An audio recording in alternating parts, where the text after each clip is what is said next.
This past July, I, 30, discovered that my husband, 32, had a brief affair with a coworker.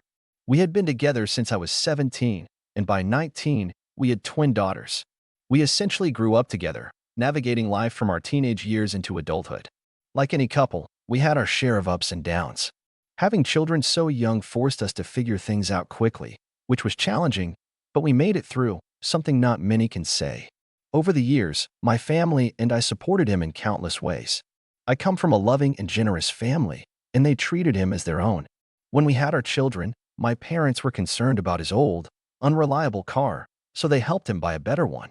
I supported him throughout his schooling, assisting with assignments whenever needed. When he was pursuing a career in law enforcement, he had outstanding debts that needed to be cleared before he could proceed.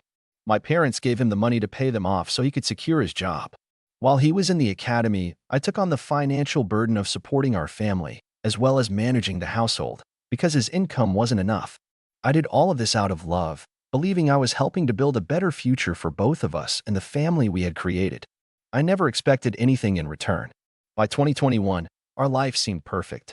We finally got married, had a beautiful wedding fully paid for by my family, and he graduated from the police academy.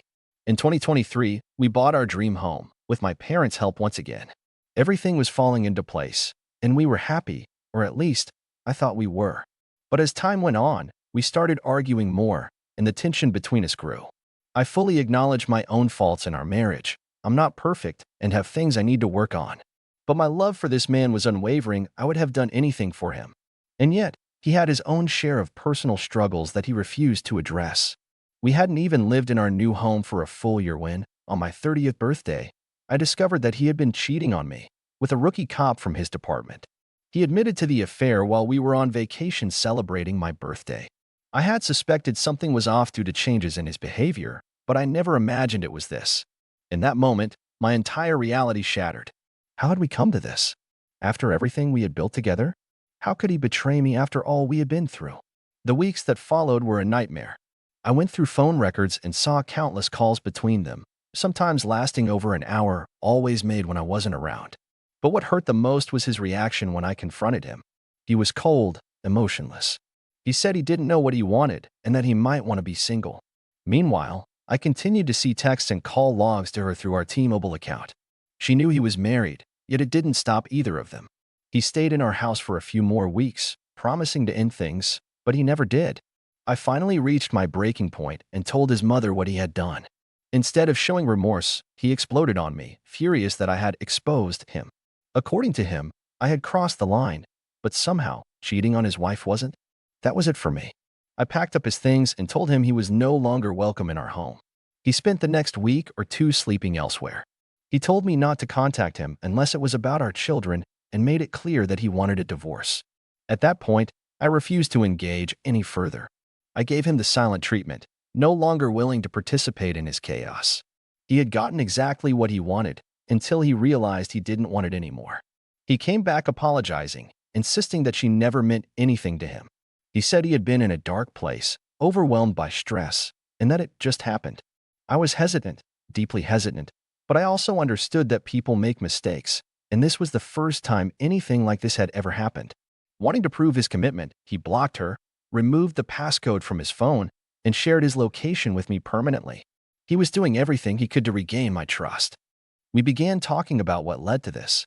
He explained that he had been struggling with the bills, with work stress, with the constant arguments between us. He said he felt like I was always nagging, that he couldn't even spend time with his friends. He made it clear that none of this excused his actions, but he was trying to understand why it had happened. But there is no excuse. I told him that if he had been feeling this way, he should have come to me instead of looking for a way to fill whatever void he thought existed. I'm not perfect. I know that. But I would have done anything to fix what was making him unhappy. I would have respected him so much more if he had just been honest rather than betraying me like this. It's been almost 6 months since he moved back home. I can see that he's making an effort to reconcile. Our relationship has improved over the past few months, but I still carry so much pain from what he did. I find myself constantly looking through phone records, searching for any sign that he might still be in contact with her. To make matters worse, despite being blocked, she has still tried to reach out. Since they both have iPhones, her attempts show up in the message log even though the messages don't go through. She tried once in October, again in November, December, and January, one attempt each month. I confronted him about it, but he insisted it was out of his control.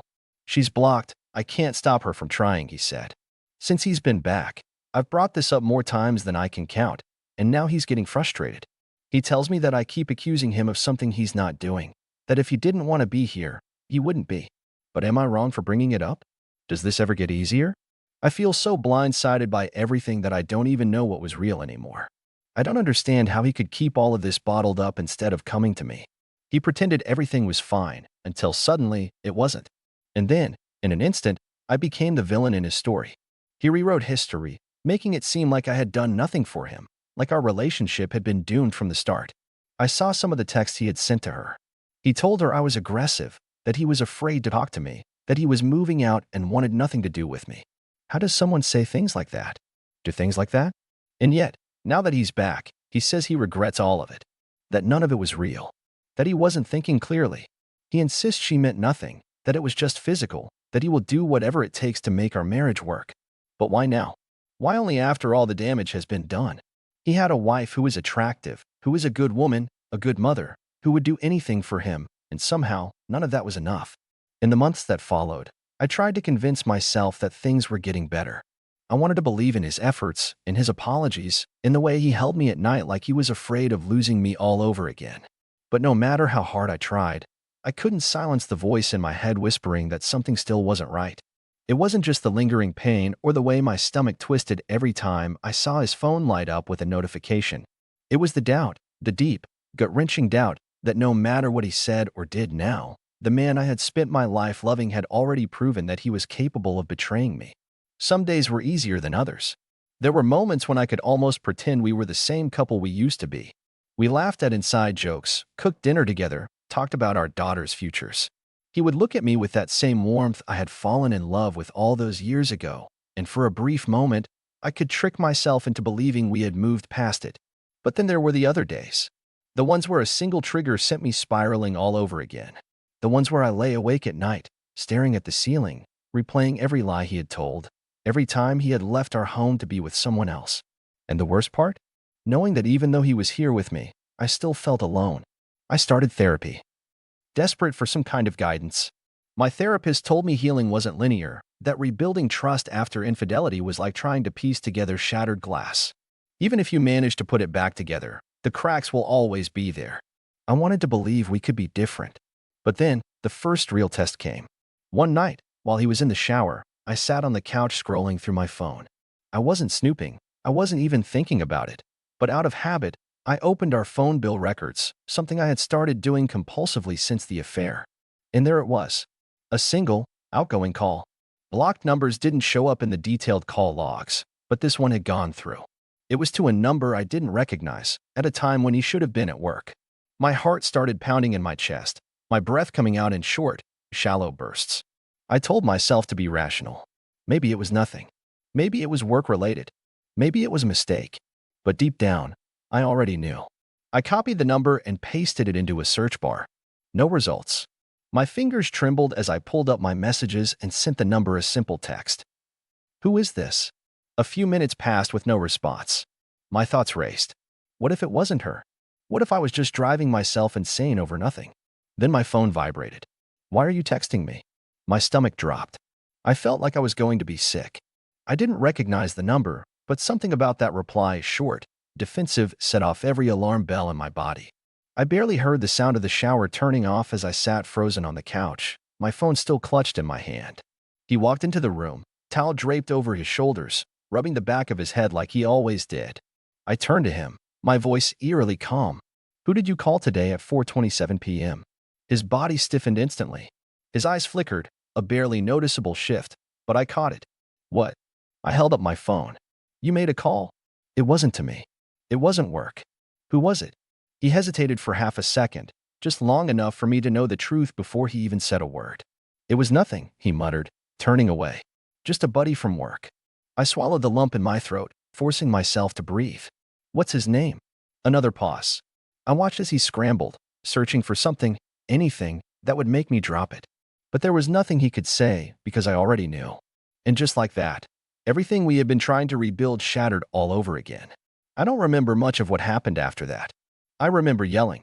I remember him getting defensive, throwing his hands up in frustration, telling me I was being paranoid. I remember shoving past him, locking myself in the bathroom, and sliding down onto the cold tile floor, shaking as I tried to hold back sobs. I had given him another chance. I had fought through every ounce of pain, every sleepless night, every moment of doubt because I wanted to believe in us. And this was what I got in return. By the time I emerged, he was sitting on the edge of our bed, his face buried in his hands. It wasn't her, he whispered. I swear. But I didn't care anymore. Something inside me had broken that night, something that couldn't be fixed with apologies or promises or more empty reassurances. I didn't sleep at all. I lay there, staring at the ceiling, while he slept beside me like nothing had happened. The next morning, I made my decision. I didn't say anything as I packed a small bag. I didn't say anything as I kissed my daughters on the forehead and told them I loved them. And when he saw me walking toward the door, his face paled. Where are you going? I met his gaze, and for the first time in months, I felt completely clear-headed. I need time, I said simply.